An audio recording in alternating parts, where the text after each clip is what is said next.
राजस्थान में UD tax को लेकर हल्ला मचा हुआ है और राजधानी जयपुर में जिस तरह से नगर निगम के अधिकारी एक प्राइवेट संस्था के जरिए यूडी टैक्स वसूलने की कार्रवाई में जुटे हैं, उसे लेकर न सिर्फ कांग्रेस बल्कि भाजपा के पदाधिकारी नेता भी परेशान हैं और मंत्री झाबर सिंह खर्रा तक शिकायतें की गई है। झाबर सिंह खर्रा का कहना है कि अगर गलत तरीके से वसूली यूडी टैक्स की हो रही है तो उन पर कार्रवाई की जाएगी, इसे रोकने के लिए कहा जाएगा।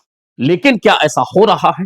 तो इसके विपरीत आपको जवाब मिलेगा कि नियमों के विपरीत जाकर जो निजी कंपनी को यह काम सौंपा गया है वह लगातार बिना किसी कानूनी नोटिस के, बिना किसी कानूनी प्रक्रिया के जयपुर शहर में एक दहशत मचाए हुए है यूडी टैक्स को लेकर।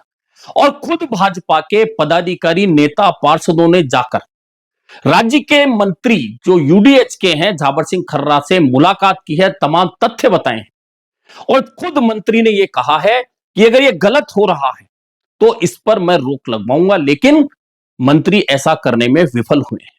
और इधर कांग्रेस के नेताओं का आरोप है कि राजस्थान की भाजपा सरकार ने तमाम हदें पार कर दी है और हदें इसलिए पार कर दी हैं कि नियमों के विपरीत जाकर लोगों के संस्थानों को सीज किया जा रहा है, उन्हें नोटिस पर नोटिस दिए जा रहे हैं। कई जगह तो बिना नोटिस दिए ही यूडी टैक्स वसूली की कोशिशें की जा रही है। ऐसे में पूरे जयपुर में लगातार दहशत बनी हुई है।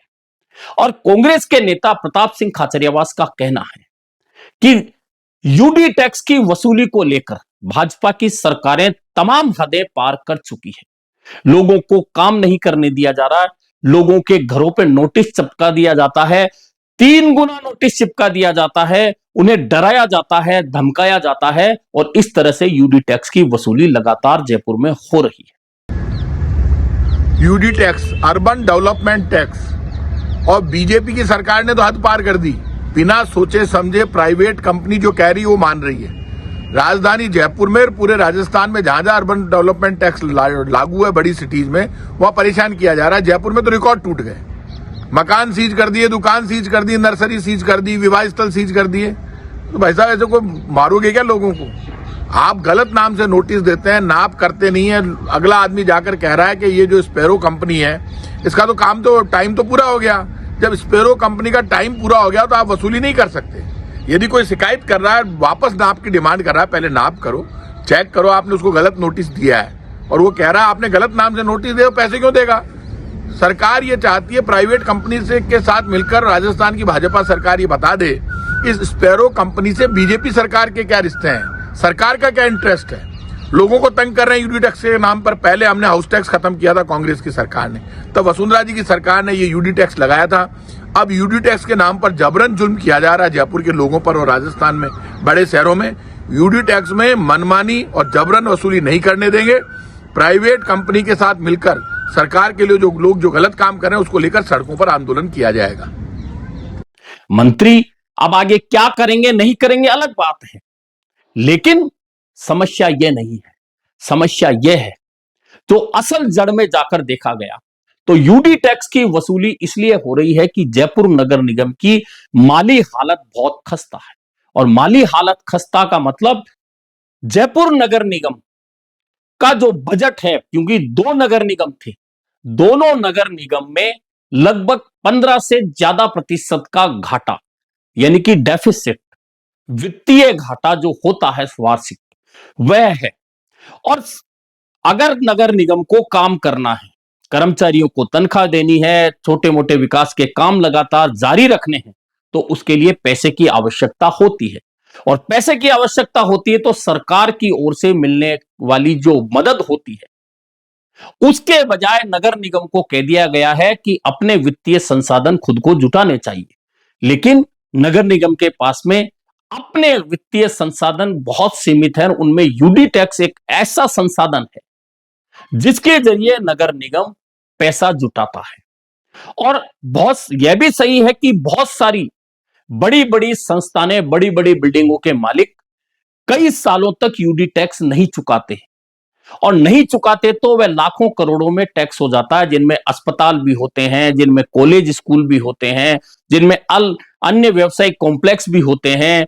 और इस तरह की बिल्डिंगें हैं जो यूडी टैक्स नहीं चुकाती, बकाया का लाखों करोड़ों रुपया हो जाता है और उसके बाद उनकी वसूली के लिए जो निगम की टीमें जाती हैं तो कहीं बीच में एडजस्टमेंट करके और वह टैक्स वसूली होती है। लेकिन हकीकत यह है कि राजस्थान में निकाय चुनाव नहीं हो रहे हैं और निकाय चुनाव नहीं हो रहे हैं, निकायों का कार्यकाल समाप्त हो चुका है, अब अफसरों के हाथ में तमाम सत्ता है और यूडी टैक्स वसूलने का काम क्योंकि निजी फर्मों को दिया जा चुका है, ऐसे में निजी फर्मों का टारगेट है कि अगर वे यूडी टैक्स वसूलेंगे तभी उन्हें जो नियम शर्तों के साथ काम दिया गया है उसके बदले में जो भुगतान उन्हें होना है तभी होगा। ऐसे में निजी संस्थाएं किसी तरह की रियायत नहीं बरतती, नोटिस पे नोटिस देना या दुगना तिगना वसूली का नोटिस देना, वे अपना काम कर रहे हैं।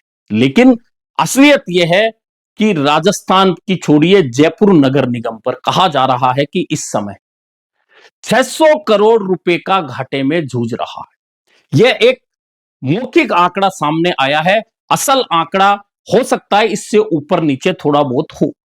और 600 करोड़ का अगर घाटा जो वसूलियां हैं नगर निगम की वह नहीं होती है तो नगर निगम काम कहां से करेगा।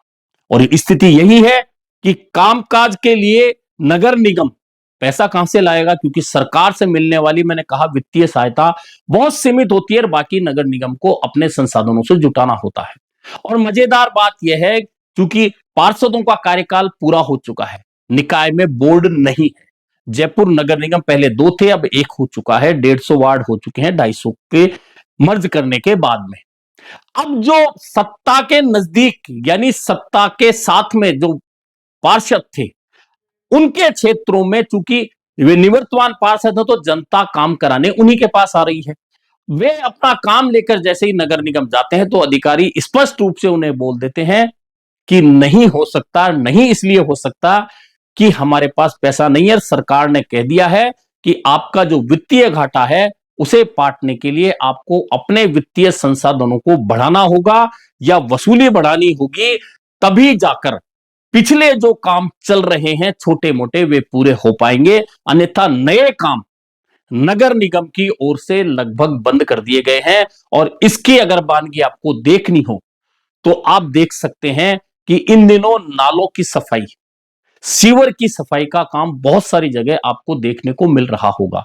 और तालमेल चूंकि नहीं होता विभागों बीच में कि हर बार सीवर की सफाई हो जाती है और फिर मैन होल दबा दिए जाते हैं, सड़क ऊपर बना दी जाती है और अब खोदकर फिर उन मैन होल की सफाई तो हो रही है लेकिन फिर वे खड्डे वैसे ही छोड़ दिए जाते हैं क्योंकि मैन होल बहुत नीचे हैं और अगर उन मैन होल को ऊपर किया जाता है तो उसके लिए वित्तीय बजट की जरूरत होती है और वित्तीय बजट जैसा मैंने बताया कि निगम के पास में नहीं है तो फिर वह काम आगे कैसे बढ़ेगा। और नालों की सफाई का काम जिस गति के साथ में मार्च में शुरू हो जाता था, आप देख सकते हैं कि वह काम 15 से 20% नालों की सफाई का ही हो रहा है। हो सकता है आगे जाकर यह आंकड़ा बढ़े क्योंकि बरसात के नजदीक आते आते यह सफाई का काम और बढ़ जाता है। अब इसके अलावा जयपुर में सफाई की व्यवस्था की बात करें क्योंकि यह भी नगर निगम के हवाले है। पहले अगर पार्षद थे एरिया में तो वे खड़े होकर निगम के अधिकारियों को बुलाकर, कर्मचारियों को बुलाकर सफाई का जिम्मा उठा लेते थे, लेकिन अब कार्यकाल समाप्त हो चुका। ऐसे में अधिकारी कर्मचारी निवर्तमान पार्षदों के कहने से, हो सकता है कुछ पार्षदों का रुतबा दबदबा हो तो वे करवा सकते हो काम, लेकिन अधिकांश जगह गंदगी जो जयपुर शहर में है तो आप यदा कदा कहीं भी जाकर देख सकते हैं। और इस तरह से नगर निगमों की हालत, हालांकि नगर निगमों की हालत ठीक कभी भी नहीं रही और उनका डेफिसिट यानी कि वित्तीय घाटा कभी भी भरपाई कभी नहीं हो पाई। उस वित्तीय घाटे की भरपाई तभी हो पाई जब राज्य सरकारों ने वित्तीय सहायता नगर निगमों को, लोकल बॉडी को, नगर पालिकाओं को, नगर परिषदों को उपलब्ध कराई, तभी जाकर निकायों का वित्तीय घाटा पूरा कभी नहीं हो पाता। लेकिन कहीं ना कहीं उनको सहायता राज्य सरकार से मिलती है तो वे अपने कामों को आगे बढ़ाते हैं। और जयपुर नगर निगम में जो यूडी टैक्स की वसूली को लेकर पूरे जयपुर में दहशत का माहौल है, जिसे लेकर कांग्रेस और भाजपा दोनों के नेता लगातार मंत्री को ज्ञापन दे रहे हैं, प्रतिनिधिमंडल मिल रहे हैं, कह रहे हैं कि इस तरह की वसूली ठीक नहीं है। मंत्री आश्वासन तो दे रहे हैं लेकिन इस तरह की नोटिस दिए जाने की प्रक्रिया को रोकने में वे असफल सिद्ध हो रहे हैं और इसका डर भाजपा नेताओं के चेहरों पर दिख रहा है, जयपुर में जो राजनीति करते हैं। और यह डर इसलिए दिख रहा है कि उन्हें पता है कि अगर जनता को अभी राहत दिलाने में हम सफल नहीं हुए तो निकट भविष्य में, जो कि नवंबर दिसंबर तक चुनाव की निकाय की संभावना जताई जा रही है, निगम के चुनाव होंगे, तो जनता का सवाल होगा कि जब हम दुगने तिगने नोटिस लेकर यूडी टैक्स चुका रहे थे, आपसे कह रहे थे कि आप हमें राहत दिलाइए, और आप हमें राहत दिलाने में नाकाम सिद्ध हो रहे थे और आप हमारे साथ खड़े नहीं हो रहे थे, तो आखिरकार हम चुनाव में अब आपके साथ क्यों खड़े हों। और यह बात भाजपा नेताओं को पता है कि अगर जनता को राहत दिलाने में हम नाकाम रहे तो जनता यह सवाल चुनाव के दौरान जरूर करेगी। और कांग्रेस नेता भी यह बात बहुत अच्छी तरह से जानते हैं कि अगर जनता से जुड़े इस मुद्दे को लेकर हमने लगातार आवाज नहीं उठाई तो सवाल हम पर भी होंगे।